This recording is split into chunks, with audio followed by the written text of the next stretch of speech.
নমস্কাৰ ডিৰেক্ট টকছলৈ আপোনাক আটাইকে স্বাগতম আৰু আজি আমাৰ হৈতে কথা পাতিবলৈ আছে এগৰাকী বিশেষ ব্যক্তি এগৰাকী ব্যতিক্ৰমী ব্যক্তি তেখেত একেদৰে সাহিত্যিক নিবন্ধকাৰ প্ৰাক্তন ছাত্ৰ নেতা আৰু মুখ্যমন্ত্ৰী প্ৰাক্তন প্ৰেছ উপদেষ্টা ঋষিকেশ গোস্বামী ডাঙৰীয়া আমি ঋষিকেশ গোস্বামী ডাঙৰীয়াক স্বাগতম জনাইছো ঋষিকেশ গোস্বামী ডাঙৰীয়া প্ৰথমতে আপোনাক সুধিব বিচাৰিছো হয় আপুনি এসময়ত ছাত্ৰ নেতা আছিলে হয় সদৌ কামৰূপ জিলা ছাত্ৰ সন্থাৰ আপুনি নেতৃত্ব বহন কৰিছিলে হয় আপোনাৰ লগত সেই সময়ত সদৌ অসম ছাত্ৰ সন্থাৰ নেতৃত্ব বহন কৰা বহুতে ৰাজনীতিত গ'ল বিধায়ক হ'ল মন্ত্ৰী হ'ল কিন্তু আপুনি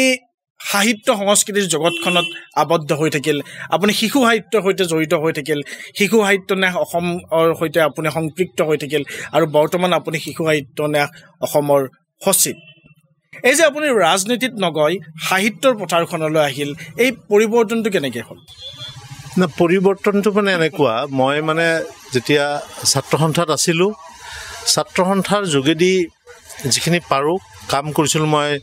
স্কুলত থাকোঁতে মাধ্যম আন্দোলনত আছিলোঁ খাদ্য আন্দোলনত জড়িত আছিলোঁ অসম আন্দোলনতো সম্পূৰ্ণৰূপে জড়িত থাকিলোঁ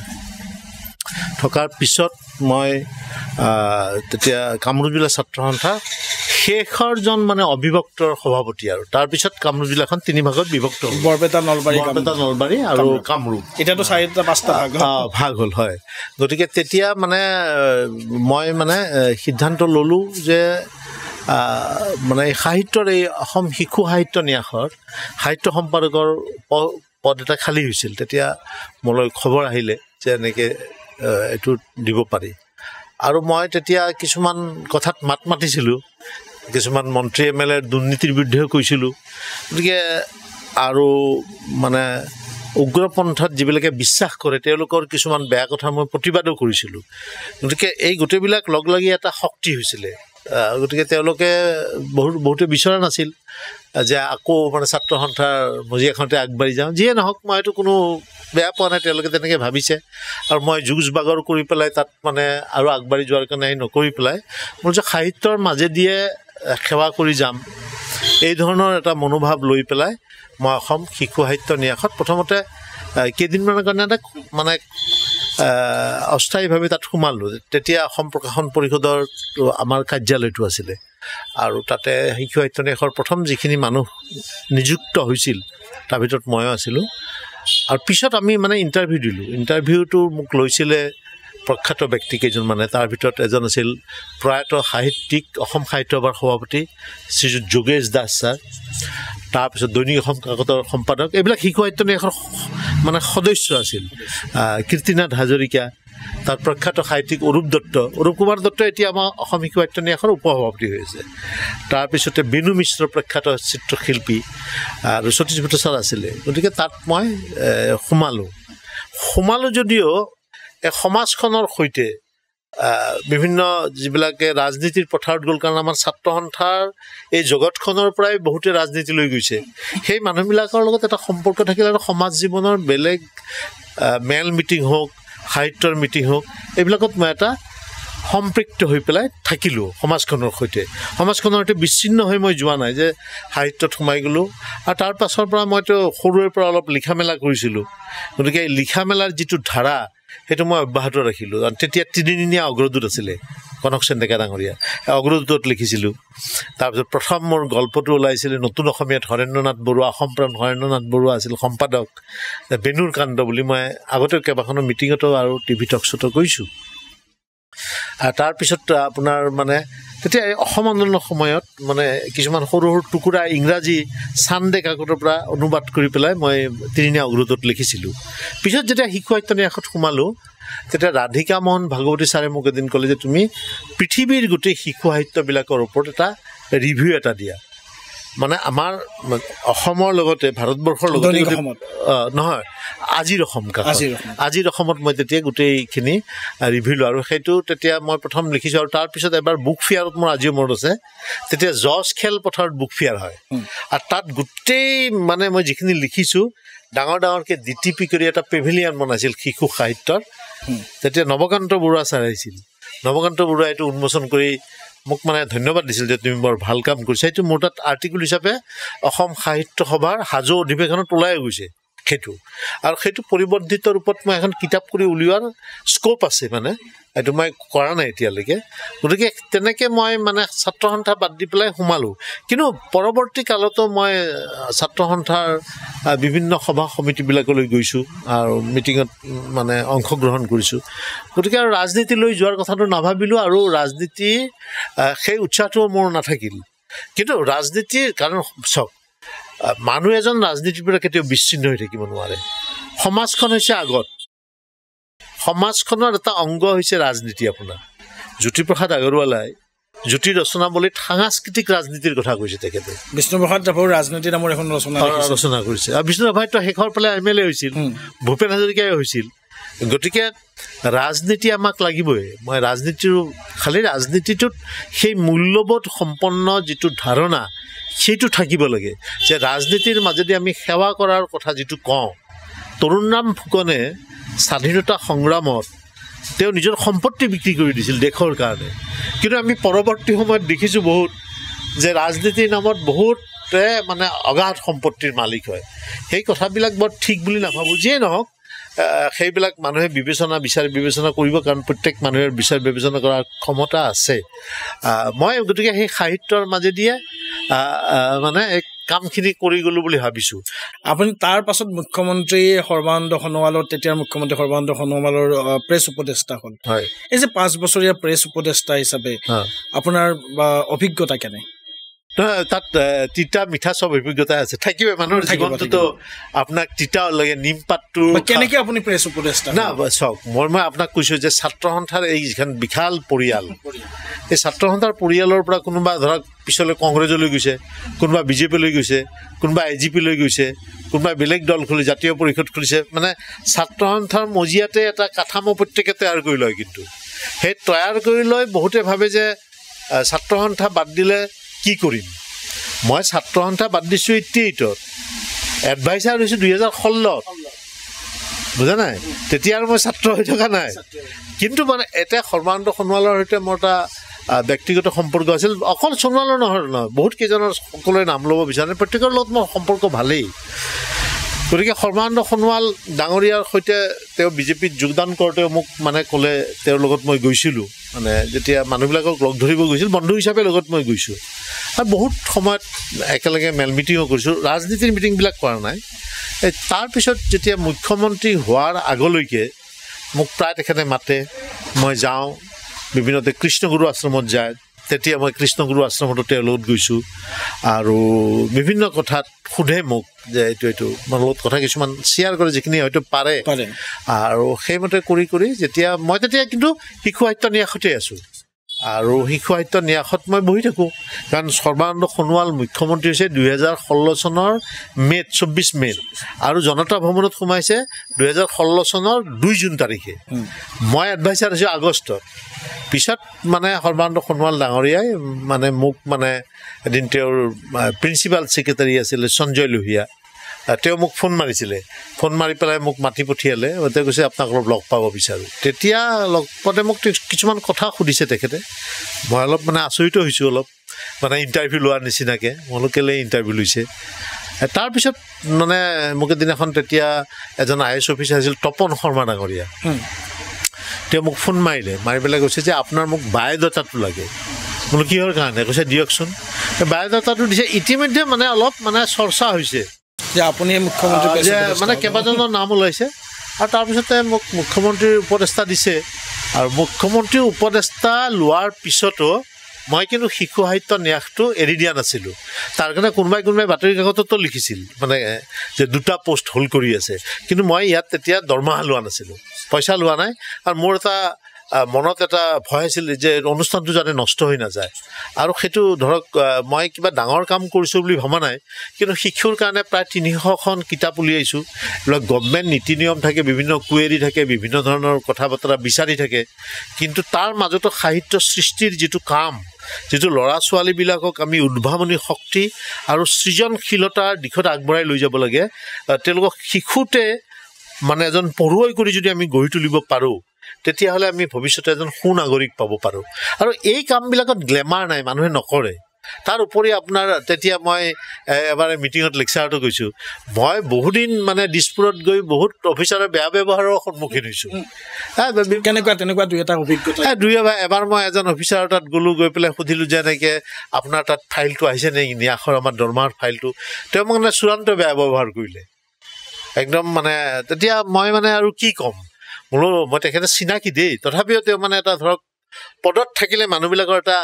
অহংকাৰ এটা হয়তো ক্ষমতাত থাকিলে তাতে গম নাপায় আৰু যে ক্ষমতাত নাথাকিলে তেওঁৰ কেনেকুৱা দশা হ'ব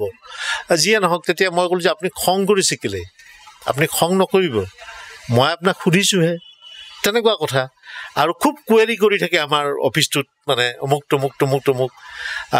এতিয়াও আমি যিখিনি আমি দৰমহাৰ পইচা পাব লাগে চৰকাৰৰ পৰা গোটেইখিনি দৰমহাৰ পইচা নাপাওঁ তৎসত্বেও এইটো মানে অফিচটো চলাই আছোঁ আৰু সৰ্বানন্দ সোণোৱাল ডাঙৰীয়া থাকোঁতে মই শিশু সাহিত্য ন্যাসৰ সচিব হৈ আছিলোঁ কাৰণে এটা আনটাইড ফাণ্ডৰ পৰা পইচা এইটো DC অফিচত সোমাই পইচাটো আমি নাপাওঁ শিশু সাহিত্য ন্যাসে ডাইৰেক্টলি নাপায় এই এটা আমি শিশু সাহিত্য ন্যাসৰ বিল্ডিং এটা বান্ধিবলৈ সক্ষম হ'লোঁ যিয়ে নহওক তেতিয়া এদিন এখন চিফ ছেক্ৰেটাৰী আছিল পিপাৰ চেনিয়া তেওঁ মোৰ ৰুমলৈ আহিলে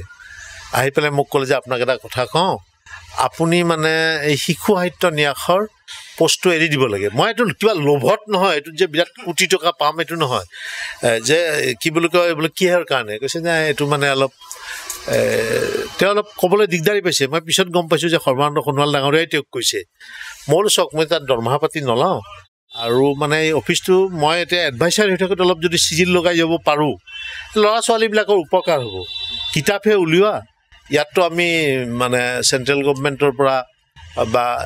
ইউনেস্কোৰ পৰা আমি বা ইউনিচেফৰ পৰা হাজাৰ হাজাৰ কোটি টকা পোৱা নাই এটা গ্ৰেণ্ড চিনেট গভৰ্ণমেণ্টে এটা দিয়ে আৰু সেই দি আমি বুক ফেয়াৰবিলাকত কিতাপ বিক্ৰী কৰি তাৰ যিখিনি পইচা গোটেইখিনি পইচা সম্ভৱ নহয় কাৰণ কিতাপৰ বিক্ৰীটো আপুনি জানে কিতাপৰ বিক্ৰী ইমান মানে সাংঘাতিক নহয় কিন্তু শিশু সাহিত্য কিছু পৰিমাণে বিক্ৰী হয় আৰু এটা সময়ত মই গোটেই অসমত এই কিতাপবিলাক লৈ ঘূৰি ফুৰোঁ স্কুলে মানে অকল মই নহয় আমাৰ যিবিলাক কাৰ্যালয়ত মোৰ তেওঁলোকেও বহুত কষ্ট কৰিছে তেওঁলোকে কষ্টৰ ফলতে এইটো হৈছে আৰু গুৱাহাটীৰ স্কুলবিলাকত আৰু আমাৰ গুৱাহাটীৰ আশে পাশে স্কুলবিলাকত এনেকৈ গোটেইবিলাক আমি অসমত ঘূৰি ফুৰিছিলোঁ কিতাপ বিক্ৰী কৰি আৰু মই নিজে কান্ধত মানে বস্তা লৈ পেলাই বুক ফেয়াৰত কিতাপ বিক্ৰী কৰিছোঁ আনকি কিতাপৰ লগত মই ফাঁচী বজাৰৰ পৰা তেতিয়া মোৰ বন্ধু এজনৰ পৰা ৰাজ মিউজিক বুলি আছিলে তেওঁৰ পৰা মানে এই যিবিলাক মানে ইন'ভেটিভ কিছুমান কেছেট পাই আছিল তেতিয়া কেছেট চলিছিল দেই পিছলৈ CD BBCৰ তাৰপিছত হিন্দী এটা বৰ সুন্দৰ গীত আছে নন্নী মুন্নী ৰাহি হে দেশ কা চিপাহী হে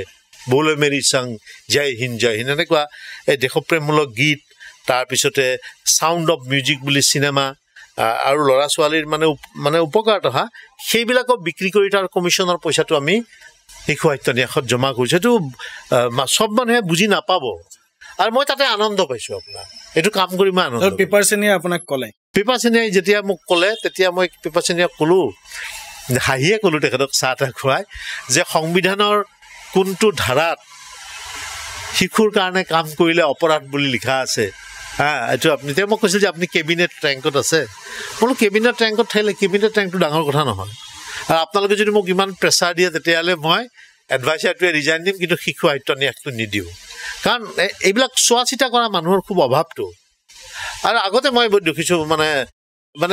দিছপুৰত যি ধৰণে গুৰুত্ব দিব লাগে চবেই নিদিয়ে এইটো চবেই গুৰুত্ব নিদিয়ে গতিকে এই কামখিনি মই বোলো যে এটা বিল্ডিং এটা বান্ধি কিতাপ এটা কাঠামোটো যদি ভেটিটো যদি গঢ়িব পাৰোঁ অদূৰ ভৱিষ্যতে এই চলি থাকিব আৰু সেইটো কাৰণে মই পেপাৰ চেনিয়াক যেতিয়া ক'লোঁ পেপাৰ চেনিয়ে ডাঙৰে ক'লে ঠিক আছে মই আৰু दोबारा आपके रूम में इस काम के लिए हम नहीं आएंगे बोलो ठीक है थैंक यू বুলি ক'লোঁ সেইটো এটা ঘটনা এটা ঘটিছে আৰু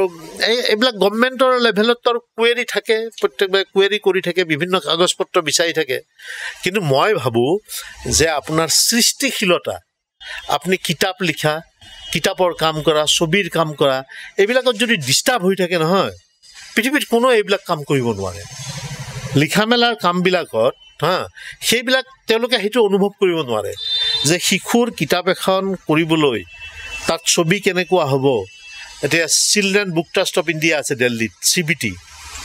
national book trust of India আছে NBT ৰত্নাসাগৰ আছে ABC আছে কলকাতাত দীক্ষা ভাৰতী আছে বহুত আছে আপোনাৰ কিন্তু আপুনি যদি মানে অনবৰত প্ৰতিটো টাইপতে ডিষ্টাৰ্ব পাই থাকে মনটো ভাঙি যায় তেতিয়া কামটো কৰিবলৈ আগ্ৰহটো কমি যায় বেয়া কামে কৰিছো নেকি আৰু সৃষ্টিশীলতাত একদম বাধা দিয়ে কিন্তু তেওঁলোকে বহুত সময়ত বুজি নাপায় বা হয়তো বুজি পাবলৈ যত্ন নকৰে কাৰণ তেনেকুৱা কাম তেওঁলোকে কৰি পোৱা নাই আৰু কৰিব নোৱাৰে সেইবিলাক মানুহে তেনেকুৱা কাম মই ভাবো মই আন এটা প্ৰসংগলৈ আহিছো সৰ্বানন্দ সোণোৱাল ডক্টৰ হীৰেণ গোহাঁইৰ ঘৰলৈ গৈছিলে লগত আপুনিও গৈছিলে না মই যোৱা নাছিলে আৰু সেই সময়তে বহুতে লিখিছে মই পঢ়িছিলো যে সৰ্বানন্দ সোণোৱাল যেতিয়া দৰাচলতে সদৌ অসম ছাত্ৰ সন্থাৰ সভাপতিৰ নেতৃত্বত আছিলে তেতিয়াও এবাৰ হীৰেণ গোহাঁই ছাৰৰ ঘৰত গৈছিলে আৰু সেইবাৰো আপুনি যোগাযোগ কৰি দিছিলে নহয় তাৰমানে কি হ'ল তাৰমানে কি সৰ্বানন্দ সোণোৱাল ডাঙৰীয়া এই IMDT-খন যেতিয়া বাতিল হোৱাৰ পিছত তেওঁ মোক ক'লে যে আমি কিছুমান মানুহক মানে বিভিন্ন যিবিলাকে অপিনিয়ন ক্ৰিয়েট কৰে ছ'চাইটিত জনমত গঠন কৰাত বহুত মানুহৰ ভূমিকা আছে তেতিয়া আপোনাৰ মই এই মানে হীৰেণ গোহাঁই আৰু হোমেন বৰগোহাঁইৰ ওচৰলৈ গৈছিলোঁ হোমেন বৰগোহাঁই ডাঙৰীয়া তেতিয়া বামুণী মৈদামত সাতসৰী আমাৰ যিটো সাদিন প্ৰকাশনে উলিয়াই সাতসৰী মুখ্য সম্পাদক আছিলে তেওঁ তালৈকে গৈছিলোঁ আৰু হীৰেণ গোহাঁই ছাৰৰ ঘৰলৈকে গৈছিলোঁ আৰু হীৰেণ গোহাঁই ছাৰৰ ঘৰলৈ সেই যোৱাৰ পিছত হীৰেণ গোহাঁই ছাৰৰ লগত কথা বতৰা হ'ল তেওঁৰ মতামত বিচাৰিলে ছাৰে তেওঁৰ নিজৰ দৃষ্টিভংগী যিখিনি সেইটো সৰ্বানন্দ সোণোৱালক কৈছিল মই এইটো কথা আগতে এটা চেনেলত কৈছোঁ তাৰপিছত হীৰেণ গোহাঁই ছাৰে মানে কৈছে যে তুমি আজি আৰু ঋষিকেশৰ লগত আহিলা গতিকে পিছত আহিলে এপইণ্টমেণ্ট লৈ আহিবা তাৰপিছতে চন্দ্ৰচৰণলৈ মোক গাড়ীত উঠি এক বক্সিং মাৰিছে কৈছে এই আপোনাৰ লগত আহিলে এপইণ্টমেণ্ট ল'ব নালাগে আচলতে মই যেতিয়া গুৱাহাটী বিশ্ববিদ্যালয়ত পঢ়িব আহিছিলোঁ তেতিয়া মানে হীৰেণ গোহাঁইও আছে তেতিয়া আমিতো অসম আন্দোলনকাৰী আৰু তেওঁলোকে অসম আন্দোলন তেতিয়া বিৰোধিতা কৰিছিলে গতিকে সেইটো ডিফাৰেঞ্চ আছিলে কিন্তু পিছত মানে অপিনিয়ন ডিফাৰেঞ্চ আছিলে নাই এটা কথা আপুনি মোৰ মতটো মানি ল'ব বুলি কথা নাই অপিনিয়ন ডিফাৰেঞ্চ থাকিব পাৰে গতিকে সেইটো কথা কিন্তু পিছত কিছুমান কথাত মানে তেওঁ মানে এবাৰ আৰ্টিকুল বিচাৰি গ'লোঁ বোলে আপুনি আৰ্টিকুল দিয়ক এটা লিখি পেলাই তেওঁ ক'লে যে এটা আৰ্টিকুল দিলে সদৌ অসম ছাত্ৰ সন্থা সম্পৰ্কে এজন নিন্দুক বুলি দিলে দি হাঁহিলে তেখেতে হাঁহি গ'লে এইটো আৰু ক'ত ওলাব এইটোতো আৰু ঋষিকেশ নোলায় কিন্তু সেইটো মানে তেতিয়া তেজপুৰত অধিৱেশন হৈছিলে সদৌ অসম ছাত্ৰ সন্থাৰ দীপক মহন্ত বুলি এজন সাংবাদিক আছিলে তেওঁৰ লগত মই প্ৰকাশন পৰিষদৰ ভৱনত বহি পেলাই ৰাতি 2টা বজালৈকে কাম কৰিছোঁ তেতিয়া এই PTS আছিলে PTS আজিকালি DTP হৈ গ'ল তেতিয়া PTS আপোনাৰ মানে DTP কৰি সেইবিলাক মানে ফটোটো ধুই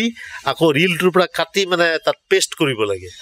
তেতিয়া তেওঁৰ আৰ্টিকুলটো প্ৰথমতে দিলোঁ এনেকৈ তেওঁৰ লগত সম্পৰ্ক আৰু যেতিয়া এডভাইচাৰ মই হ'লোঁ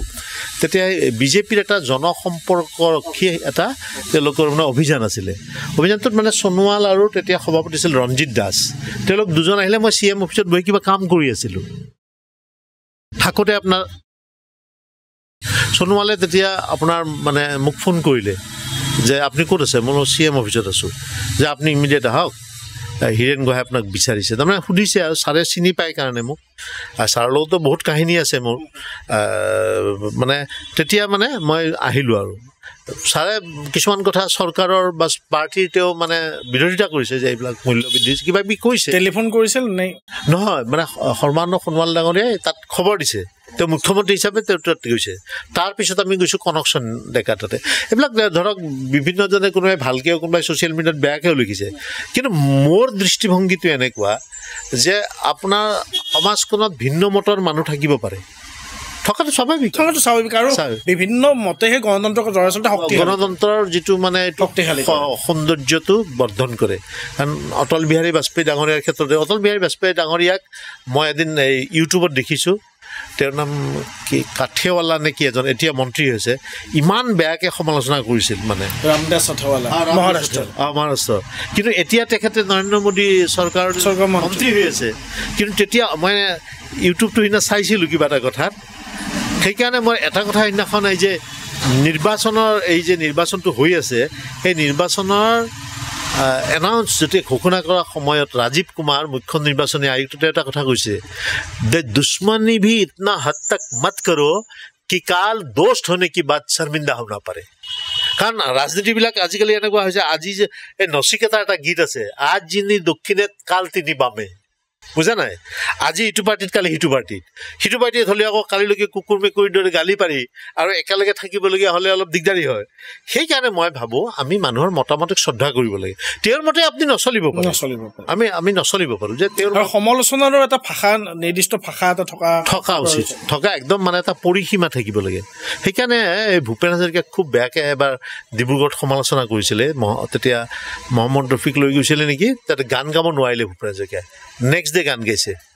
ডিব্ৰুগড়ত তেতিয়া তাতে সেই বাক্যটো মোৰ গীতৰ হেজাৰ শ্ৰোতা তোমাক নমস্কাৰ গীতৰ সভাত তুমি এইটো প্ৰধান অলংকাৰ যে সমালোচনাৰ অগণিৰে পুৰি মোকো কৰা উন্নত কিন্তু মনত ৰাখিবা যে গীতৰ সভাত তুমি অলংকাৰ কিন্তু অলংকাৰৰ যিটো সৌন্দৰ্যতা যিটো নান্দনিক সেইটো তুমি নোহোৱাকৈ নিদিবা এনেকুৱাকৈ সমালোচনা নকৰিবা যে তুমি নিজে নিজৰ ওচৰত সৰু হৈ যোৱা বুজা নাই আমাৰ মা দেউতাই ধৰক আমাক সমালোচনা কৰে কিয় সমালোচনা কৰে ভাল হওক বুলিয়ে সমালোচনা কৰে আৰু আপুনি বেয়াকৈ গালি পাৰিলে যিজনক গালি পাৰে তেওঁৰ ক্ষতি হোৱাত কৰে যিজনে গালি পাৰে তেওঁৰহে মানুহে তেওঁহে এইটোৱে কথা আন এটা প্ৰসংগলৈ আহিব বিচাৰিছোঁ আপুনি গ্ৰন্থ আন্দোলনৰ সৈতে আচলতে অকল শিশু সাহিত্য বুলি নহয় যিটো আমি গ্ৰন্থ আন্দোলন বুলি কওঁ গ্ৰন্থমেলা বুলি কওঁ এই গ্ৰন্থমেলাৰ যিটো আন্দোলন গ্ৰন্থমেলাৰ যিটো পৰিৱেশ ৰচনা কৰাত আপোনাৰ বহুখিনি অৰিহণা আছে বা আপুনি বহুদিন বহু ধৰণে আপুনি তাক কষ্ট কৰি বহুকেইখন গ্ৰন্থমেলাৰ সৈতে আপুনি জড়িত আছিল এই যি গ্ৰন্থমেলাৰ অসমৰ যাত্ৰা এই সম্পৰ্কে কিবা ক'ব নেকি ক'বলগীয়া এইটোৱে যে মই যেতিয়া সৰুতে মানে স্কুলত পঢ়ি আছিলোঁ হাউলি মজলীয়া অভ্যাসন বিদ্যালয় MV স্কুল তাৰ কাষতে হাউলি নৰ্মেল স্কুলখন আছিল মোৰ দেউতা আছিলে তাৰ মানে ইনষ্ট্ৰাক্টৰ প্ৰশিক্ষক তেওঁ সদায় মানে তেওঁ লাইব্ৰেৰীৰ দায়িত্বটো আছিলে আৰু তেওঁ মোক কিতাপ পঢ়িবলৈ দিয়ে গতিকে সৰুৰ পৰা এটা মোৰ কিতাপ পঢ়াৰ নিচা এটা হ'ল তাৰপিছত যেতিয়া অকণমান আৰু ডাঙৰ হ'লোঁ তেতিয়া আমাৰ হাউলিত যাদৱ চন্দ্ৰ দাসৰ এখন ফাৰ্ম আছিল পঞ্চৰতন ফাৰ্ম তাৰ কেলেণ্ডাৰখন আজিও বিখ্যাত তাত আমি কিতাপবিলাক পঢ়া আৰম্ভ কৰিলোঁ আচ্ছা তাৰপিছত এই সাহিত্য সভাবিলাকত আমি যেতিয়া যাওঁ সাহিত্য সভাবিলাকত আগতে প্ৰথম গ্ৰন্থমেলা কিন্তু সাহিত্য সভাতে হৈছে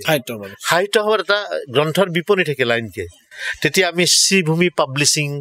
কলিকতাত দস্যু ভাস্কৰৰ চিৰি কিনো তাৰপিছত আপোনাৰ কি বুলি কয় মণিমাণিক প্ৰকাশ তেওঁলোকৰ আমি পাফু চিৰিজ কিনো এনেকৈ সাহিত্য প্ৰকাশ ট্ৰিবিউনৰ আমি কিতাপবিলাক কিনো কিনি আপোনাৰ তেতিয়া যেতিয়া ইউনিভাৰ্চিটি পালোঁ তেতিয়া প্ৰথম গ্ৰন্থমেলা হৈছে 1984 চনৰ ডিচেম্বৰত জজেছ ফিল্ডত অসম প্ৰকাশন পৰিষদৰ ৰূপালী জয়ন্তী উপলক্ষে তাত মই প্ৰথম কিতাপ কিনিছোঁ আৰু চন্দ্ৰপ্ৰসাদ শইকীয়া তেতিয়া তাৰ সচিব আছিলে তেতিয়া তাতে এটা আপোনাৰ এই বনাইছিলে তলাতল ঘৰটো প্লাইউডেদি বনাইছিলে আৰু তাতে ৰূপকোঁৱৰ জ্যোতিপ্ৰসাদ আগৰৱালাৰ ৰূপকোঁৱৰ জ্যোতিপ্ৰসাদ আৰু জয়মতী বুলি ভূপেন হাজৰিকাই যিখন ৰিমেক পিছত বনাইছিলে সেইখন তাত মোৰ চোৱা মনত আছে আচ্ছা 1985 আৰু 1987 গ্ৰন্থমেলা হোৱা নাই 5 আৰু 6 7ৰ পৰা গ্ৰন্থমেলা হৈছে তেতিয়া সতীশ ভট্ট ছাৰ আছিল ছেক্ৰেটাৰী জাজেছ খেলপথাৰত আৰু তেতিয়াৰ পৰা মই গ্ৰন্থমেলাত মই তেতিয়া শিশু সাহিত্য নিয়াসত যোগদান কৰা নাই মই ছাত্ৰ সন্থাতে আছোঁ কিন্তু গ্ৰন্থ কিনি ভাল লাগে বিভিন্ন ধৰণৰ গ্ৰন্থ কিনি ইউনিভাৰ্চিটি হোষ্টেলত পঢ়োঁ গ্ৰন্থবিলাক হোমেন বৰগোহাঁইৰ আত্মানুসন্ধান তাৰপিছতে জীৱনৰ মধুৰতম সময় আনন্দ আৰু বেদনাৰ সন্ধানত হীৰেণ গোহাঁইৰ বন্দনৰ কাল বিশ্বায়তন ঐশ্বত শৰ্মাৰ উপেক্ষিতা অংগনা বসন্ত দাসৰ জংচন এনেকৈ বহুত কিতাপ মোৰ মানে মনত আছে কেইখনমান কৈছোঁ আৰু তাৰপিছত আপোনাৰ মই যেতিয়া 89ত সোমালোঁ চাকৰিত তেতিয়া আপোনাৰ 89ত আকৌ জাজেছ ফিল্ডত বুক ফেয়াৰ হোৱা নাই 89ত জাজেছ ফিল্ডত তেতিয়া তদানীন্তন প্ৰধানমন্ত্ৰী VP সিং তেওঁ আহিছিল কাৰণে তাত এখন মিটিং হৈছিল লতাশিল খেলপথাৰত তেতিয়া হৈছিলে তেতিয়া এই লতাশিলৰ আশে পাশে তাৰ কমিটি অলপ বিৰোধিতা কৰিছিল কিন্তু তেতিয়া অশোক শইকীয়া আছিল এডুকেশ্যন কমিশ্যনাৰ আৰু লক্ষীনাথ তামুলী আছিল ADC আমি গৈ কথা বতৰা পাতি কৈছোঁ যে আপোনালোকৰ চাৰিওফালে ৱালখন বনাই দিব অসম প্ৰকাশন পৰিষদে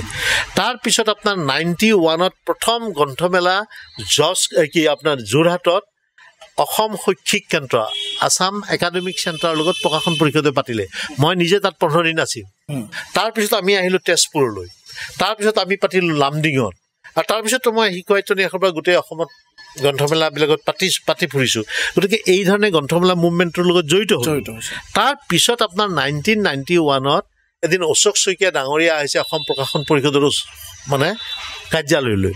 তেওঁ পিছত আপোনাৰ অটল বিহাৰী বাজপেয়ী ডাঙৰীয়াৰ জইণ্ট ছেক্ৰেটাৰী এডমিনিষ্ট্ৰেশ্যন হৈছিল আহি ক'লে যে অলপ পইচা লাগে ক'লে মানে সতীশ ভট্ট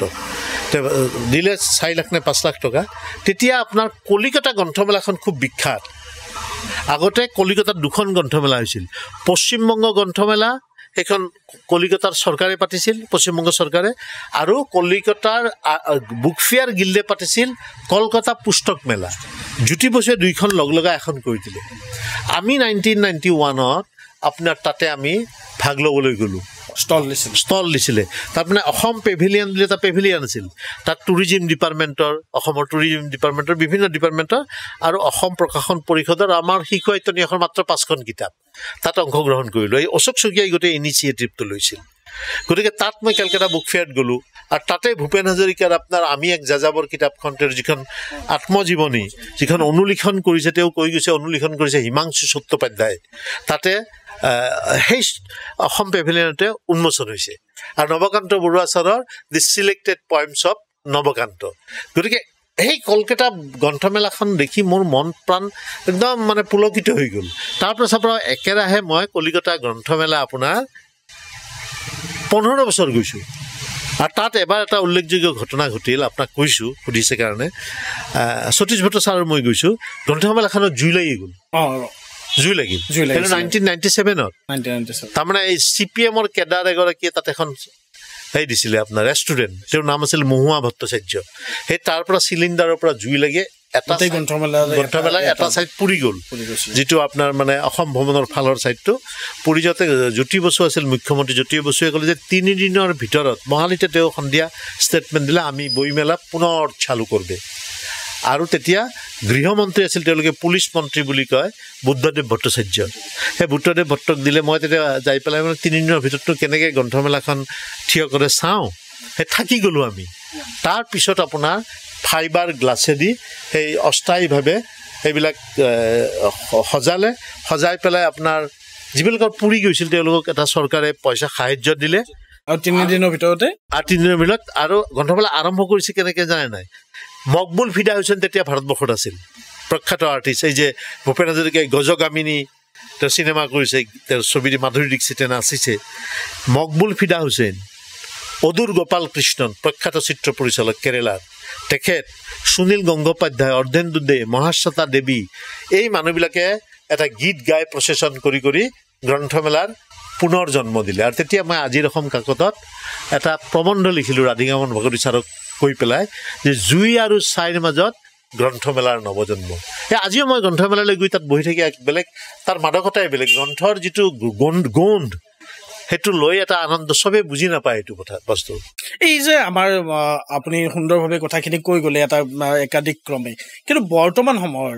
আমি বহুতে অভিযোগ কৰা আমি দেখা পাওঁ যে যুৱ প্ৰজন্মৰ কিতাপ নপঢ়ে বা যুৱ প্ৰজন্মৰ বৌদ্ধিকভাৱে জড়িত নহয় অসমীয়া সংস্কৃতিৰ সৈতে জড়িত নহয় এচাম লোকে সদায় যুৱ প্ৰজন্মক দোষ দিয়ে আপুনি দীৰ্ঘদিন ধৰি আপুনি অসমৰ বিভিন্ন প্ৰান্তত ঘূৰিছে ফুৰিছে এই যে অসমীয়া ভাষা সংস্কৃতি সাহিত্যৰ প্ৰতি যুৱ প্ৰজন্মৰ যিটো ভূমিকা যুৱ প্ৰজন্মৰ যিখিনি কৰণীয় বা যুৱ প্ৰজন্মৰ যিটো অংশগ্ৰহণ সেইটো ঠিকে থকা বুলি আপুনি ভাবেনে মই ভাবোঁ ঠিকে থকা বুলি ভাবোঁ চাওক মানে কি আমি এতিয়া ধৰক আমাৰ অলপ বয়স হৈ আহিছে আমি এইটো কথা কোৱা অনুচিত যে আমি ডেকা কালত ঠিক আছিলোঁ ইহঁতে বদমাছ বুজা নাই অলপতো থাকিবই কিছুমান ডেকা কালৰ কিছুমান চব এটা কেৰেক্টাৰ থাকেতো এইটো আপোনাৰ মোৰ তাত এখন ইংৰাজী কিতাপ আছে এইখন চিলড্ৰেন বুক ট্ৰাষ্ট অফ ইণ্ডিয়াই উলিয়াইছে আপোনাৰ ৱৰ্ল্ডত যিখন ডাঙৰ বুক ফেয়াৰ হয় সেইখন ফ্ৰেংকফুৰ্টত হয় জাৰ্মান হা আৰু যিখন চিলড্ৰেন বুক ফেয়াৰ হয় সেইখন ইটালীৰ বেলুগনাত হয় মানে গোটেই পৃথিৱীতে এই ডিজিটেল মাধ্যমটোৰ কাৰণে পঢ়া শুনাৰ ক্ষেত্ৰত কিছু কমিছে সেইটো অস্বীকাৰ কৰি লাভ নাই কিন্তু আমি এইটো কথা কোৱা অনুচিত যে আজি ল'ৰা কাৰণ মই শিশু সাহিত্য এখন ষ্টলত বহি মই এডভাইচাৰ হৈ থাকোঁতে শ্লিপ কটা নাই কিন্তু বহি আছোঁ মই যোৱাবাৰো বহি আছোঁ মই CMৰ এডভাইচাৰ থাকোঁতে যেতিয়া মোক গ্ৰন্থমেলাত প্ৰকাশন পৰিষদে মাতে আহোঁ তাতে মই বহি থাকোঁ যথেষ্ট কিতাপ আমাৰ বিক্ৰী হয় ল'ৰা ছোৱালীবিলাকে পঢ়ে তাৰ মাজত 2-4টা আছে আপোনাৰ বহুতে কয় মানে তেওঁলোকে ভাবে যে মানে অসমীয়া ক'লে অলপ আমি সেইটো থাকে তেওঁলোকৰ দুখ নাই তেওঁলোকৰ অজ্ঞতাৰ কাৰণে মানে তেওঁলোক অজ্ঞবাদী তাৰমানে এটা হোমেন বৰগোহাঁই এটা প্ৰবন্ধত লিখিছিল দেই যে আমি কেইবাজনো মানুহ বহি আছোঁ সন্মুখত মনালিছাৰ ফটো এখন আছে এলচিচিয়ান কুকুৰ এটা বহি আছে আমাৰ কাৰণে মনালিছাৰ ফটোখনৰ অৰ্থ আছে কিন্তু এলচিচিয়ান কুকুৰটোৱেতো মনালিছাৰ ফটোটো বুজি নাপায় তাৰমানে মনালিছাৰ ফটোটোৰ অৰ্থ নাই নেকি গতিকে অসমীয়া ভাষাটো আজি ভূপেন হাজৰিকাই কি কৈছে যে অসমীয়া গীতেৰে বিশ্বসভাত অসমীয়া গীতৰ ধ্বজা উৰুৱাবলৈ যাওঁ, বুজা নাই? কিন্তু ৰুবুল মাউতে এটা ইণ্টাৰভিউত কৈছে, ভাল পাইছোঁ, যে cigarette smoking is injurious to health. আমি এই কথাটো প্ৰথম বিদেশত যেতিয়া ওলাইছে, আমি যদি ইমিডিয়েটলি তেতিয়াই তৰ্জমা কৰিলোহেঁতেন, তেতিয়া আমাৰ বহুত মানুহে বেমাৰৰ পৰা হাত সাৰিব পাৰিলেহেঁতেন, বুজা নাই? গতিকে এতিয়াৰ প্ৰজন্মই বহুতে অসমীয়াত সুন্দৰকৈ সাহিত্য সৃষ্টি কৰিছে, গল্প লিখিছে, কবিতা লিখিছে, বহুতে আহি পেলাই কিতাপ পঢ়ে। ইংৰাজী মাধ্যমৰ সকলো নহয়, কিছুমান আছে। গতিকে আপুনি এইটো সাধাৰণীকৰণ কৰিব নোৱাৰে। কিন্তু এটা গোটেই ৱৰ্ল্ডত এটা আমাৰ বহুত সময়ত মোবাইলত যায়, ডিজিটেলাইজেশ্যনত অকণমান টাইমটো বেছিকৈ যায়। কিন্তু কি জানে, মানে এটা মই নিজে চাইছোঁ কেতিয়াবা, আপুনি ফেচবুকত বা আপোনাৰ হোৱাটছএপত অহা মেছেজটো এনেকৈ ডাঙৰ কৰি চাওঁতে যিটো কষ্ট, কিতাপখন ল'লে সেইটো কষ্ট নহয়। কিতাপৰ কিন্তু বিকল্প নাই আপোনাৰ, মই ভাবোঁ। আৰু মানুহ ঘূৰি আহিব এতিয়া, কাৰণ বিভিন্নজন মই দেখিছোঁ বিদেশৰো বহুত বক্তা আমাৰ তেওঁলোকে এইটো কথা কয় যে আপোনাৰ মোবাইলে আমাৰ বহুত সৰ্বনাশ কৰিছে। মোবাইলটো মই অস্বীকাৰ কৰিব নোৱাৰোঁ, ডিজিটেলটো অস্বীকাৰ কৰিব নোৱাৰোঁ, কিন্তু অনবৰত তাত ব্যস্ত হৈ থাকিব লাগিব এইটো কথা নাই। কাৰণ কিতাপ পঢ়ি যিটো মাধুৰ্যতা, তাৰ সোৱাদ, সেইটো সুকীয়া। আৰু নতুন প্ৰজন্মৰ বহুতে লিখিছে, বহুতে পঢ়িছে, আৰু মোৰ মানে আশাটো নতুন প্ৰজন্মৰ ওপৰত আছে। আৰু ৰবীন্দ্ৰনাথ ঠাকুৰে এটা কথা কৈছিল প্ৰাণজিত, যে মানুহ কিন্তু আশা লৈয়ে জীয়াই থাকে, হোপটো থাকিব লাগিব মানুহৰ ওপৰত। আৰু মোৰ নতুন প্ৰজন্মৰ ওপৰত সেই বিশ্বাসটো আছে। আপুনি ভূপেন হাজৰিকাক ওচৰৰ পৰা পাইছে, সান্নিধ্য পাইছে। আপুনি ভূপেন হাজৰিকাৰ গানো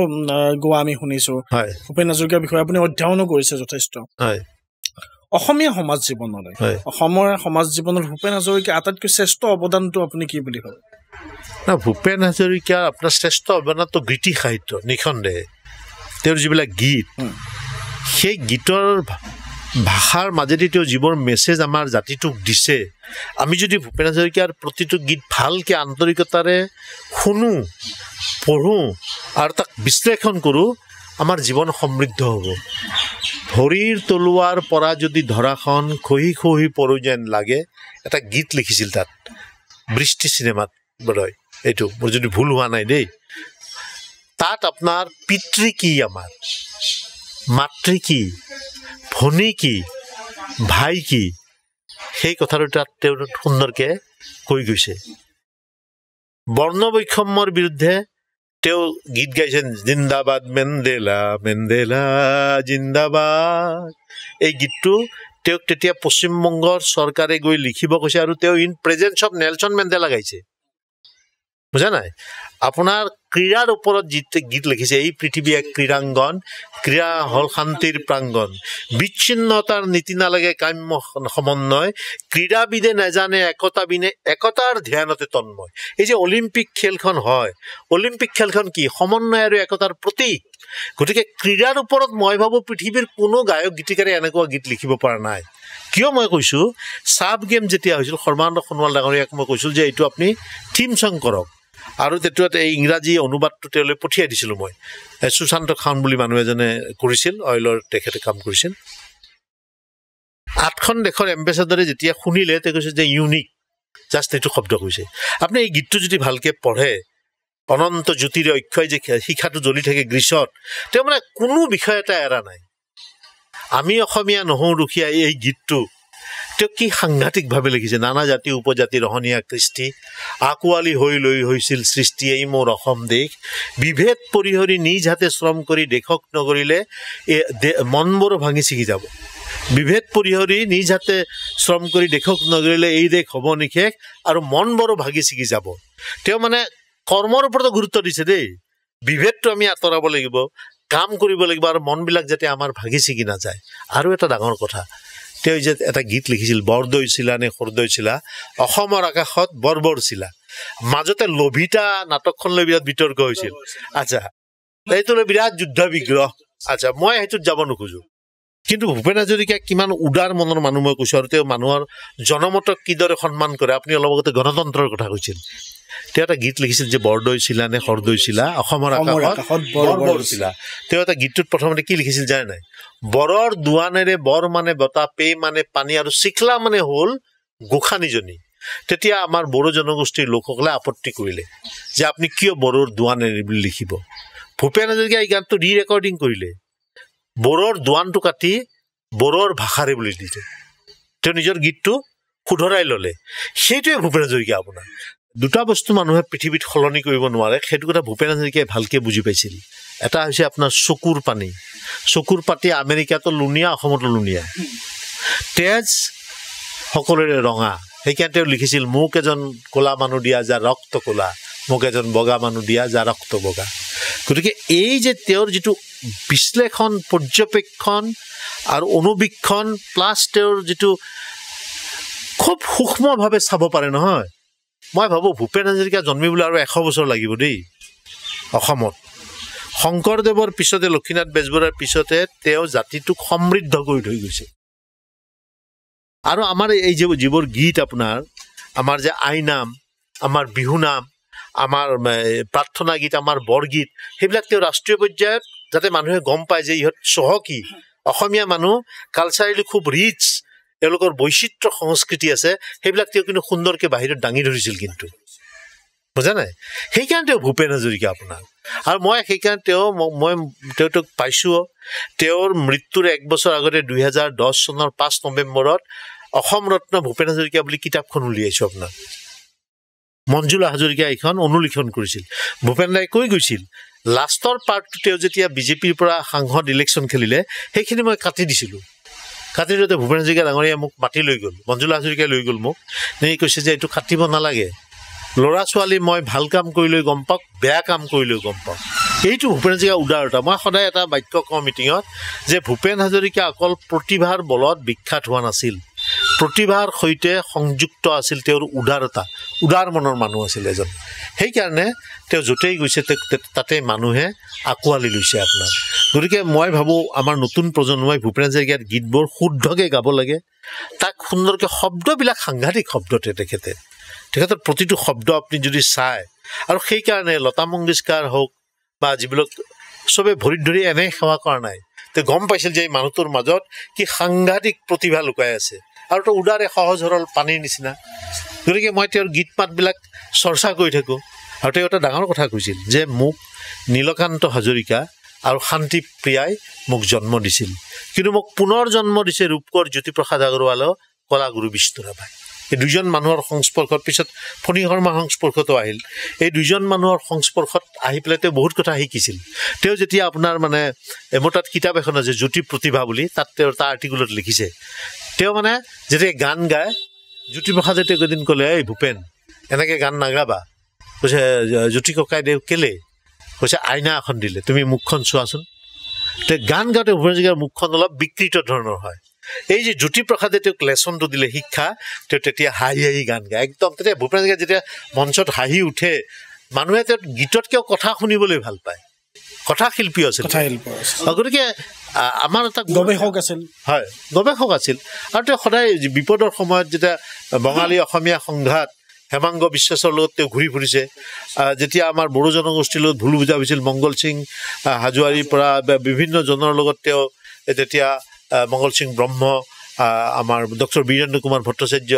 তাৰপিছত নিৰ্মল প্ৰভা বৰদলৈ, প্ৰণৱ বৰা,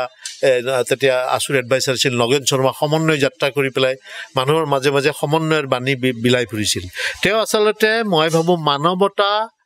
আৰু সমন্বয়ৰ তেওঁ ৰাষ্ট্ৰদূত ভূপেন হাজৰিকা, মানৱতা আৰু সমন্বয়।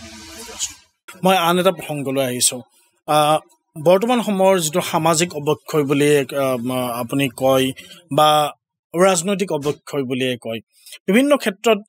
আমি সৰু সৰু বিষয় এটাকে আমি বহুত তুচ্ছ তাচ্ছিল্যৰ পিনে গুচি যাওঁ। আমি আগতে যিদৰে ভাষাৰ ব্যৱহাৰ হৈছিল, এই ভাষাৰ ব্যৱহাৰ এতিয়া বিভিন্ন সময়ত নিম্ন স্তৰলৈ হোৱা পৰিলক্ষিত হৈছে। সেয়া সামাজিক ক্ষেত্ৰতে হওক, ৰাজনৈতিক ক্ষেত্ৰতে হওক, শিল্পীৰ ক্ষেত্ৰতে হওক, বা তেওঁলোকৰ কথা বতৰাত বিভিন্ন ধৰণৰ এক নিম্ন স্তৰৰ কথা বতৰা চলে। ইয়াৰ বাবে প্ৰধান দায়ী কি বুলি আপুনি ভাবে? যিবিলাকে শব্দৰ অশালীন প্ৰয়োগ ৰাজহুৱাভাৱে কৰে, সেইটো তেওঁলোকৰ অজ্ঞতা,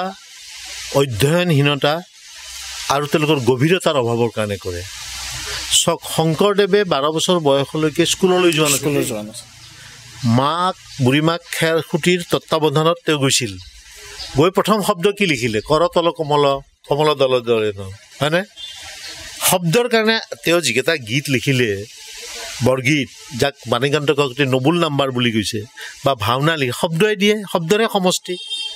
শব্দৰ সমষ্টি আপোনাৰ আৰু আপোনাৰ ৰূপকৰ জ্যোতিপ্ৰসাদ আগৰৱালাই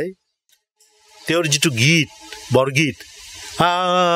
শুন শুন ৰে সুৰ বৈৰী প্ৰমাণা নিশা চৰণা শনিদা এইটোকে আপোনাৰ লুইতৰ পাৰৰে আমি ডেকা ল'ৰা মৰিবলে ভয় নাই সেইকাৰণে ভূপেন হাজৰিকাই এটা কথা কৈছে সাঁচি পাতে ভাষা দিব চিফুঙে আশা দিব ৰংঘৰে মেলিব দুৱাৰ সমাজে সাৱটিব মহান মানৱতা বিজ্ঞানে আনিব জোৱাৰ এই যে সাঁচি পাতত যিটো ভাষা শংকৰদেৱে দিলে আমাক সেইকাৰণে তেওঁক আমি জগতগুৰু বুলি কৈছিল তেওঁ কোনোবাই অশ্ৰব্য শব্দ কৈছিল নেকি অশ্ৰব্য শব্দ ক'লেতো জগতগুৰু নহ'লেহেঁতেন নহয় মাধৱদেৱে কৈছিল নেকি আমি এতিয়া আধুনিক যদি যুগলৈ যাওঁ আপুনি হিৰুদাৰ কথা আমাৰ চবে কয় ইমান ল'ৰাবিলাকে ভাল পায় কবিতা তেখেতৰ মই ভাল পাওঁ মই হিৰুদাক বাৰু লগে পাইছোঁ তেওঁৰ লগতো কাহিনী এটা আছে আপোনাৰ কিমান ৰসালকে কয় তেওঁ হয়নে নাই যে দেশ বুলিলে আদেশ নেলাগে মোৰ তেজত তক বগাই উঠে এতিয়া তুমৰুলি হৈ উঠে এতিয়া ঘোঁৰা মোৰ অলপ ভুল হৈছে এটা যিয়ে নহওক তেওঁক সেইটো শব্দৰ কিমান তেওঁ হিৰুদাৰ শব্দবিলাক কিমান ধুনীয়াকৈ কয় আৰু কিমান ৰসাল আছিল মই তেওঁ আৰু অতুলানন্দ গোস্বামী আমাৰ মৰিগাঁৱত মিটিং কৰিবলৈ গৈছিলোঁ এবাৰ আমি বামুণী মৈদানত নামঘৰীয়া লিখা নামঘৰীয়া আমাৰ আৰু অতুলানন্দ গোস্বামী হাতীগড় চাৰিআলিত থাকে এবাৰ আমি চাহৰ দোকানত চাহ খাই আছিলোঁ আপোনাৰ গোটেইবিলাকে এতিয়া বামুণী মৈদানত হিৰুদাও আছিল তেওঁৰ গেষ্ট্ৰিকৰ প্ৰব্লেম আছিল তেওঁক মানে চিংৰা চাহ খালোঁ তেওঁ কোনোবা ক'লে হিৰুদা আপুনি চিংৰা চাহ নাখাব আপোনাৰ গেষ্ট্ৰিক আছে তো উত্তৰটো কেনেকৈ দিছে নাই আৰে চাৰা লণ্ডন চহৰ জ্বলি গ'ল এখন ফায়াৰ ব্ৰিগেডে কি কৰিব সেইটো এটা কবিতাৰ নিচিনা বুজা নাই গতিকে এই যে আমাৰ বহুত পলিটিচিয়ানে বহুত মানে গায়ক গায়িকাই যে বাজে কথা কয় তেওঁলোকৰ মই ভাবোঁ গভীৰতা থকা মানুহে মানে পাতল মানুহে এইবিলাক কথা কয় শংকৰদেৱেতো কোৱা নাই লক্ষীনাথ বেজবৰুৱাই কৈছে নেকি আজি ভূপেন হাজৰিকাই কৈছে নেকি লতা মংগেশকাৰক আপোনাৰ চিনাকি কৰি দিছিল 1974 দিলীপ কুমাৰে ৰয়েল এলবাৰ্ট হলত তাত তেওঁ আঞ্চলিক ভাষাৰ গীতৰ মাজত এটা গীত গাইছিল কি জানে নাই জোনা কৰে ৰাতি অসমীৰে মাটি তাত তেওঁ চিনাকি কৰি দিওঁতে কৈছিল জেছে বেহতে হুৱে ঝৰনে কা या ठंडी हवाओं का कोई गांव मुस्कान घर या देश नहीं होता है जैसे फूलों की खुशबू का महक का या बच्चों का मुस्कुराहट का कोई भेदभाव या मजहब नहीं होता है या उभरते हुए सूरज का किरणों का कोई देश गांव या वतन नहीं होता है ऐसे ही लता की आवाज कुदरत का तकलीफ का एक करिश्मा है তাৰমানে এটা অদ্ভুত ঘটনা প্ৰকৃতিৰ সূৰ্যইতো আপোনাক সকলোকে সমানে দিয়ে নহয় নদীটো সাগৰলৈ বৈ যায়তো সি নাচায় নহয় কাৰ মাজেদি বৈ গৈছে সি নলবাৰীৰ মাজেদি গৈছে নে লখিমপুৰৰ মাজেদি গৈছে হয়নে নাই শিশুৰ মুখৰ হাঁহিটো নিষ্পাপ ফুলে সুগন্ধি সকলোকে বিলায় এই ধৰণৰ কথাবিলাক যিবিলাকে বুজি নাপায় তেওঁবিলাকে এইবিলাক তাৰমানে পাতলা কথা কৈ তেওঁলোকে লোকৰ দৃষ্টি আকৰ্ষণ কৰিব খোজে আপোনাৰ চানাচুৰ আৰু ঘি একে নহয়তো আপোনাৰ এই যে মই এবাৰ মানে ইউনিভাৰ্চিটিত পঢ়ি থাকোঁতে এবাৰ কিতাপ এখন কিনিব গ'লোঁ যাওঁতে তেওঁ ক'লে এইখন কিতাপ নাই দোকানত পাণবজাৰত তেওঁ অলপ বাহিৰৰ ব্যৱসায় আছিল এইখন কিতাপ লওক এইখন বেষ্ট চেলাৰ মই তেতিয়া অলপ তাত ডিবেট কৰিছিলোঁ তো আপোনাৰ নিচিনা মই এটা ডিবেটিং টেণ্ডেঞ্চি আছিল মই ক'লোঁ যে হেৰি নহয় এই যে চব পৰ্ণ মেগাজিন আছে তাৰ বিক্ৰী বহুত বেছি কিন্তু গীতাৰ বিক্ৰী খুব কম সেইকাৰণে গীতাখনতকৈ চব পৰ্ণ মেগাজিনখন উন্নত হ'ব নেকি বেছি বেষ্ট চেলাৰ কাৰণে তেনেকুৱা কথা আপোনাৰ সেইকাৰণে এই পাতল কথাবিলাক যিবিলাকে কয় তেওঁলোককো মানুহে পাতলভাৱে ল'ব নহয় মই কিয় চিৰিয়াছলি ল'ম শংকৰদেৱক মই যেনেকৈ লৈছোঁ ভূপেন হাজৰিকা লক্ষীনাথ বেজবৰুৱাক যেনেকৈ লৈছোঁ তেওঁক তেনেকৈ কিয় লিখিম তেওঁকো তেনেকৈ পাগল বুলি ভাবিব মানুহে এটা পাগলৰ পাগলামি আমাৰ গাঁৱতে কয় নহয় যে পাগলে নকৰে কি ছাগালে নাখায় কি পাগলে নকয় কি তেনেকুৱা কথা আৰু সেইকাৰণে আপোনাৰ শংকৰদেৱে লিখা কীৰ্তন ঘোষাখন মাধৱ লিখা নাম ঘোষাখন বা ভগৱান কৃষ্ণৰ মুখৰ বাণী গীতাখন আমি সন্মান সহকাৰে লওঁ তেওঁলোকক তেনেকৈ সেৱা কৰি নলওঁ নহয় ভাল মানুহে এইটো কথা নকয় ক'ব নোৱাৰে তেওঁৰ ভিতৰৰ পৰা ওলাই নাহে সাধনা যেতিয়া কৰিব বুদ্ধদেৱৰ প্ৰত্যেকটো শব্দই আমাক গোটেই জীৱনবোধৰ সন্ধান দিয়ে হয়নে নাই কিহৰ কাৰণে দিয়ে এই যে আমি পৃথিৱীৰ বিখ্যাত মানুহবিলাকক APJ আব্দুল কালাম আপুনি ল'ৰাবিলাকে ইউটিউব চাৰ্চ কৰি তেওঁৰ ভাষণ শুনে কিহৰ কাৰণে সেইকাৰণে মই ভাবোঁ সেই মানুহবিলাকৰ গভীৰতা নাই আৰু এইবিলাক সমাজক প্ৰতিখন গ্ৰন্থমেলাত আব্দুল কালামৰ কিতাপ এতিয়াও পূৰা বিক্ৰী যায় আৰু তেওঁৰ ভাষণবিলাক আপোনাৰ অটল বিহাৰী বাজপেয়ীৰ ভাষণ এতিয়াও না এতিয়া মূল্যবোধৰ কথা কৈছোঁ অটল বিহাৰী বাজপেয়ী ডাঙৰীয়াৰ চৰকাৰ অহাকালি ভাঙি যাব আজি আহি আপোনাৰ প্ৰমোদ মহাজনে কৈছে যে ছাৰ আপুনি যদি অনুমতি দিয়ে এটা ভোটত আমি কালি হাৰি যাম সেই ভোটটো যোগাৰ কৰিম এইটো ইউটিউবত ভাষণটো একদম আছে কোটি কোটি মানুহে চাইছে তাত কৈছে যে মই আপুনি যিটো কথা কৈছে মই চিমতে চে ভি শুনা পচন্দ নেহি কৰোঁগা অৰ্থাৎ মই সেই ভোটটো চিকিউৰিটি চাবলৈ ইচ্ছা নকৰোঁ তেনেকৈ মই সত্তা মে ৰেহনে কে লিয়ে পচন্দ নেহি কৰোঁগা অৰ্থাৎ মই সেইটো হৈছে মূল্যবোধ সেইকাৰণে তেখেতে হৈছে আপোনাৰ ষ্টেটছমেন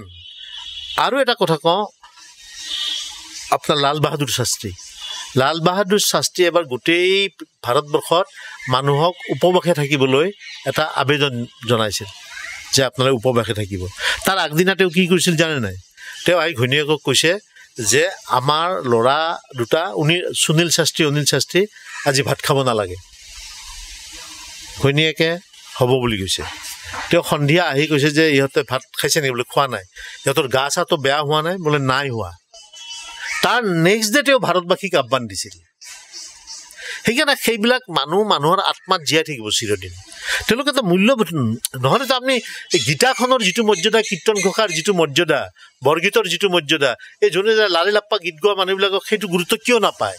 দিব নোৱাৰে সুন্দৰভাৱে আপুনি কথাখিনি ক'লে আমি অনুষ্ঠান শেষৰ পিনে আহিম মই সৰু আপোনাক মই 3-4টা কথা সুধিম আপুনি এটা বাক্যৰ ভিতৰতে উত্তৰ দিব ঠিক আছে আপুনি মহাবিদ্যালয় বা বিশ্ববিদ্যালয়ত পঢ়ি থাকোঁতে কি হ'ম বুলি ভাবিছিলে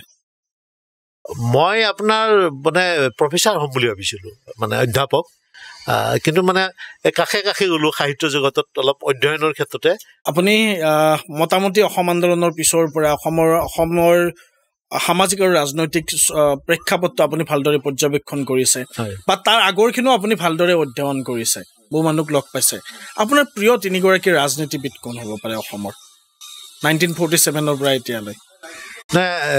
গোটেইবিলাক কথা কোৱা যিকোনো 3টা ধৰক মানে গোপীনাথ বৰদলৈতো এজন হয় হেম বৰুৱা এজন হয় গতিকে এইজন আছে এই দুজনে নাম মানে এতিয়া মই ক'লোঁ আৰু সদ্যহতে মনলৈ আহিছে হয় মই আন এটা কথা সুধিবলৈ বিচাৰিছোঁ আপুনি বিভিন্ন ধৰণৰ কিতাপ পঢ়িছে কোনগৰাকী সাহিত্যিকৰ আপুনি বেছি কিতাপ পঢ়িছে মইতো অসমীয়া কিতাপ ধৰক মানে হোমেন বৰগোহাঁই হীৰেণ গোহাঁই তাৰপিছত বীৰেন্দ্ৰ কুমাৰ ভট্টাচাৰ্যৰ উপন্যাস বৰ সুন্দৰ তেওঁৰ উপন্যাসবিলাকত মানে হেৰি আছে হোমেন বৰগোহাঁইৰ মানে এইবিলাকত কিতাপবিলাকত প্ৰবন্ধৰ কিতাপবিলাকত তেওঁৰ গোটেই সাংঘাতিক কথা কিছুমান থাকে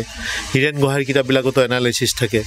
আৰু কলিকতাৰ মই বেংগলী উপন্যাস নহয় প্ৰবন্ধৰ কিতাপ মোৰ এজন প্ৰিয় হ'ল আপোনাৰ অম্লান দত্ত আৰু অচিন দাসগুপ্ত এই দুজন আৰু এখন ইংৰাজী কিতাপ মই পঢ়িছোঁ আপোনাৰ মোৰ তাতে আছে এইখন উইল ডুৰাণ্টৰ দি প্লিজাৰ অফ ফিলচফি এই সদ্যহতে মই পটকৈ আপুনি সুধিছেতো এইখিনি কথাই মই আপোনাৰ আটাইতকৈ প্ৰিয় গানটো এবাৰ গুণগুণাই দিব নেকি মোৰ প্ৰিয় গান বিস্তীৰ্ণ পাৰৰে অসংখ্য জনৰে হাহাকাৰ শুনি নিশব্দে নীৰৱে বুঢ়ালুইত বোৱা কিয় বিস্তাৰ হে অপাৰ প্ৰজা দোনো পাৰ কৰে হাহাকাৰ নিঃশব্দ সদা ও গঙ্গা বহতি হো কিউ বিস্তীর্ণ দুপারের অসংখ্য মানুষের হাহাকার শুনেও নিঃশব্দে নীরবে ও গঙ্গা বইছ কেন ধন্যবাদ সুন্দৰভাৱে ভূপেন হাজৰিকাৰ গানটো আপুনি বুজাই দিলে আৰু সুন্দৰ কথা পালে আপুনি ক'লে অসমৰ মানুহে বিশেষকৈ যুৱ প্ৰজন্মই চাই নিশ্চয় আনন্দিত হ'ব আৰু দৰ্শকসকলকো মই অনুৰোধ জনাইছোঁ আপোনালোকে কেনে পালে এই অনুষ্ঠানটো চাই কমেণ্ট বক্সত জনাব ধন্যবাদ চাই থাকিব